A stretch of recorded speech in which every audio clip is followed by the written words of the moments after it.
It was one of those Chicago mornings that looked like a photograph, cold enough to see your breath, gray enough to blur the skyline.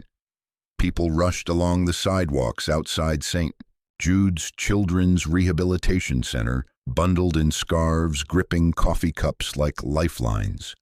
The world moved fast, but not everyone. On the worn bench beside the clinic's revolving doors sat a boy, 10 years old, black.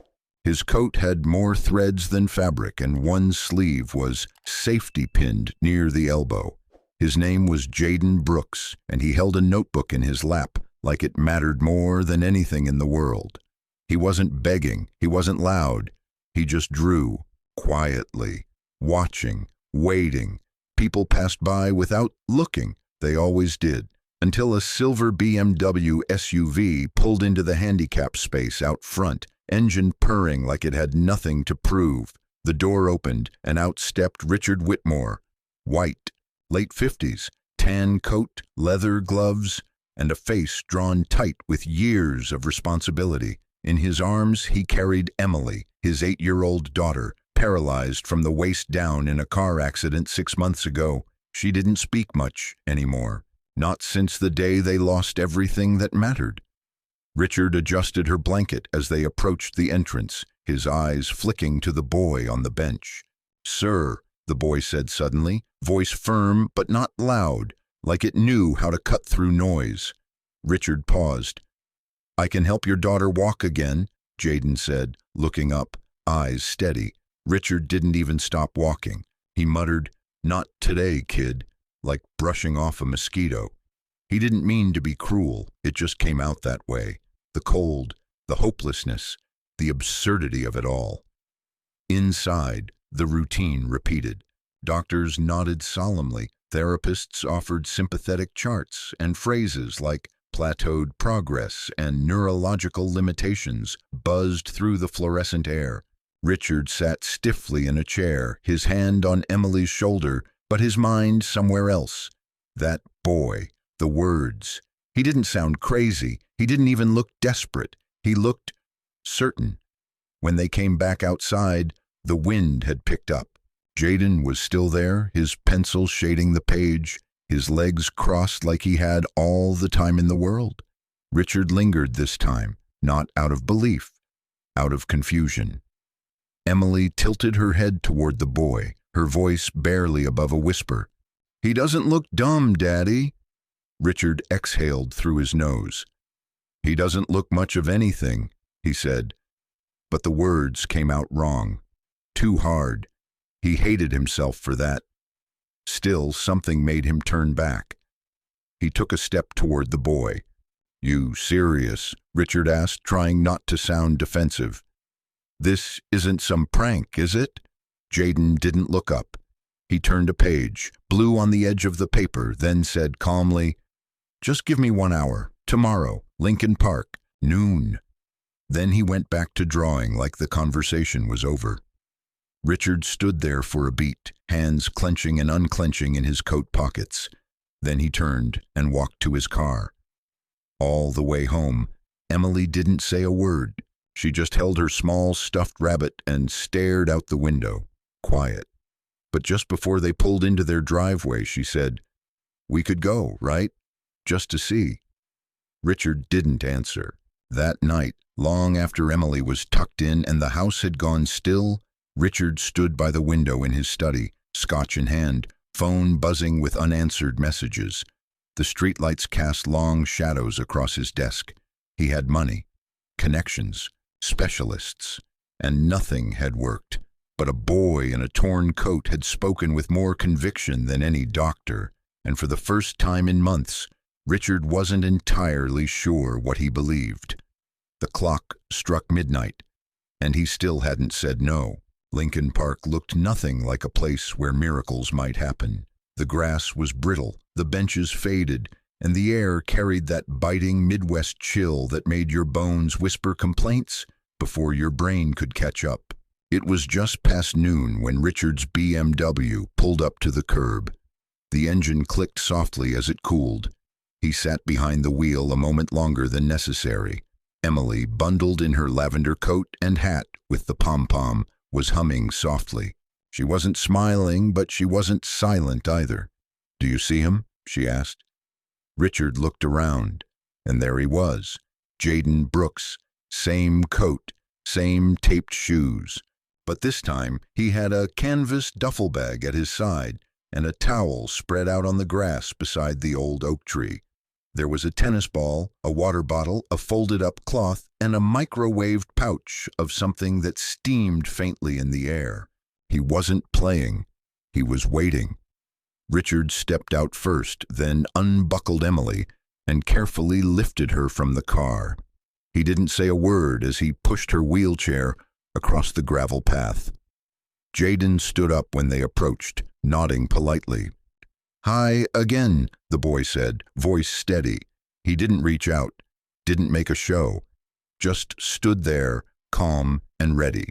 Richard narrowed his eyes. "This is the part where I regret coming." Jaden gave a small shrug. "You don't have to stay, but you should watch." Emily raised her hand in a quiet wave. Jaden smiled. "Hi, Emily." She blinked. "You remembered my name." "You said it yesterday." "I remember things that matter." Richard sat on the bench nearby, arms folded, eyes like steel. "What exactly are you planning to do?" Jaden crouched and opened his bag.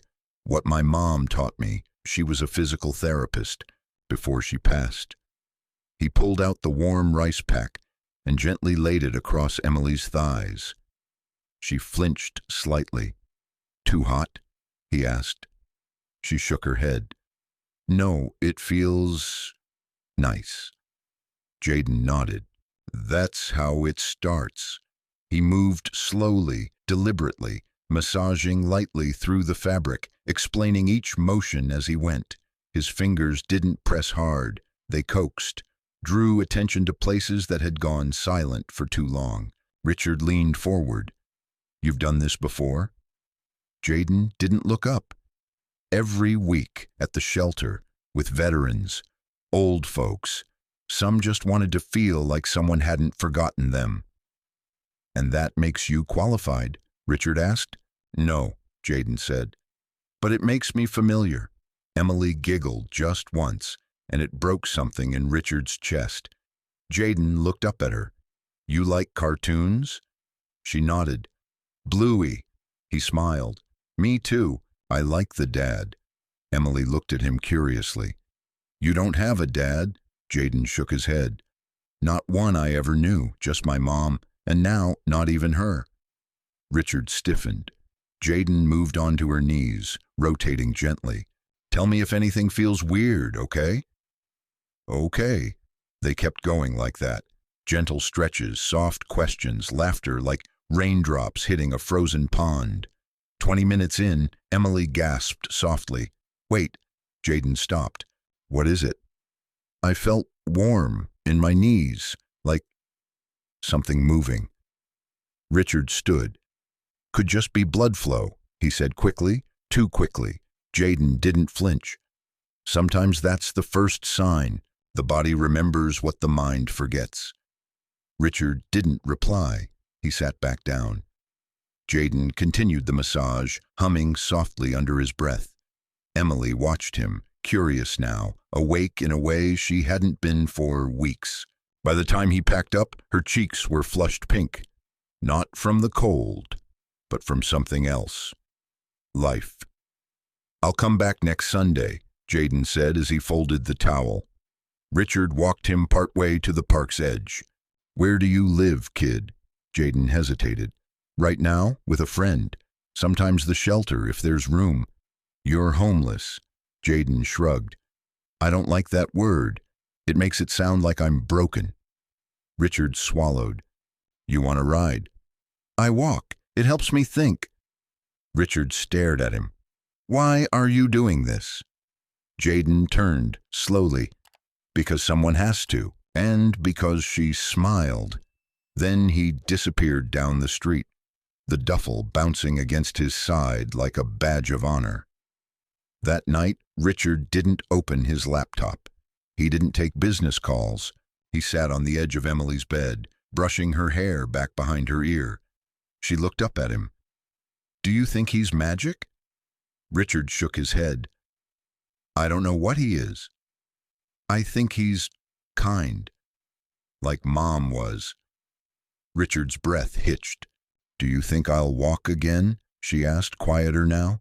He didn't answer right away. Then finally, "I think if anyone can help you remember how, it might be him." She smiled. "Good. I think so too." The week passed slowly, but Sunday came again like clockwork.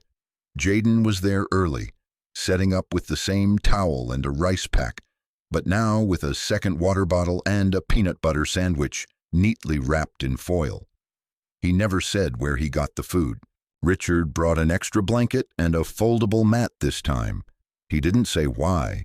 Emily greeted Jaden with a grin so bright it made the park seem less gray. They went through the same routine, but now Richard watched more carefully. He memorized Jaden's hand placements, his tone, the rhythm. It wasn't textbook therapy, but it was something the clinics had lost: humanity. At the end of the session, Jaden touched Emily's foot and asked, "Do you feel this?" She blinked. "Maybe. I think so. Like a tickle?" Richard's eyes widened. Jaden smiled, but not smugly, just with quiet confidence. "The nerves are still talking. You just have to keep listening." Richard didn't offer money this time. He offered trust. And Jaden, for the first time, accepted a ride home. Only he didn't give an address. He asked to be dropped at a corner near the shelter. "It's safer if I don't bring attention." Richard wanted to argue, but something in the boy's eyes stopped him. "You'll be there next week?" he asked. Jaden nodded. "Always." One night later that week, Richard caught himself looking up free medical training for teens on Google.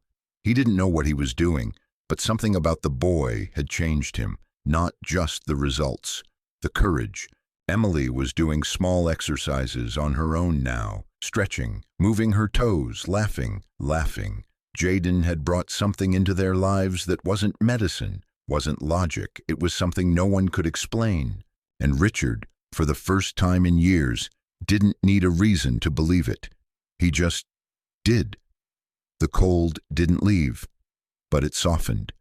By the fifth Sunday, Jaden wasn't just expected. He was part of the rhythm. Emily no longer waited quietly in the car. She asked when they'd get there. She waved when she saw him. Her legs twitched now, just slightly, but often. She could wiggle her toes on command, not always, but enough. Richard didn't question it anymore. He just showed up, brought coffee, sat on the mat, watched, learned, and once he even smiled. It wasn't until the 7th week that things changed. Jaden arrived later than usual. No bounce in his step, no notebook, no smile. Richard noticed right away. "You okay?" Jaden hesitated. "Didn't sleep much." "Bad night?" Jaden looked away. "Didn't have a bed." Richard didn't speak. Not immediately. Later that afternoon, as Emily tried to press her knees together with Jaden's guidance, Richard crouched beside them and said it. "We have a guest room. It's warm, private, just for a while." Jaden didn't look up. People say that. Then they take it back. "I won't." Jaden's hands paused over Emily's knees. His voice was small. "Why?" Richard's answer was simple. "Because you helped my daughter believe again." That night, Jaden came home with them. A mattress, clean sheets, a real door he could close. He didn't speak much, but he slept 12 hours straight, and in the morning he helped Emily move her legs again. They weren't just twitching anymore. They were moving. It happened on the 9th Sunday. They didn't plan for it. No cameras, no onlookers, just the three of them. Jaden warmed the rice pack. Richard adjusted the mat. Emily looked different, steady, like she already knew. Jaden kneeled in front of her, His eyes locked on hers. "You ready?" She nodded. Richard moved behind her, his hands under her arms. Jaden gently held her legs, aligning them. "Okay," he whispered. "On three. 1, 2, 3. Richard lifted slightly. Jaden guided the knees, and Emily stood. Her legs trembled, her breath caught. Her arms reached out, wavering, but she stood. Richard froze. "Emily!" She turned her head toward him, tears in her eyes. "I'm okay." Jaden let go. Richard let go, and Emily stayed up. 2 seconds. 3. Then a step, tiny, unsteady, then another. She stumbled, fell forward, right into Richard's arms, but she was laughing, loud, free, beautiful. Jaden stepped back, eyes wide but calm. "You did it," Richard said, kneeling with her. Emily looked up. "He said I would." Jaden smiled gently. "I said we'd try." News spread. A nurse walking her dog saw the moment. She told her sister, who told a colleague, who told the hospital, who called Richard. By the next Sunday, other families came. 2 wheelchairs, 1 walker, curious eyes, hope. Jaden looked to Richard. "You don't have to," Richard said. "I want to," Jaden replied. That day, Jaden gave up his hour with Emily and worked with 2 new kids. He taught their parents how to use a rice pack, how to encourage movement without fear, how to listen.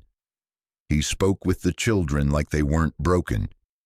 "You're not weak," he told one boy.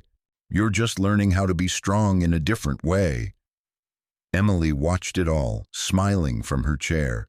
That night in the car, she whispered, "I like watching him help people." Richard looked at her in the rear view. "Me too." By the 12th Sunday, it wasn't just therapy, it was something bigger. Families showed up early. Volunteers brought coffee. Someone printed flyers that read, "Movement Sundays, noon, Lincoln Park." No name, no organization, just trust. Jaden kept showing up. Coat still too big, shoes still taped, towels still folded neatly in the same spot. He never asked for money, never wanted credit, but people noticed. A reporter asked for an interview. Jaden shook his head. "Not about me, it's about them." When she asked why he kept coming, he gave the only answer that made sense: because they smiled. One Sunday, Emily did something different. She stood, without hands, without help, 3 full steps, then another. When she turned to Richard, she said, "I don't feel scared anymore." He knelt down, hugging her, whispering, "You're my miracle." Then he looked at Jaden. "You changed our lives." Jaden shrugged. She changed her own. That night, Richard stood in the doorway of Jaden's room. "You ever think about school again?" Jaden was sketching.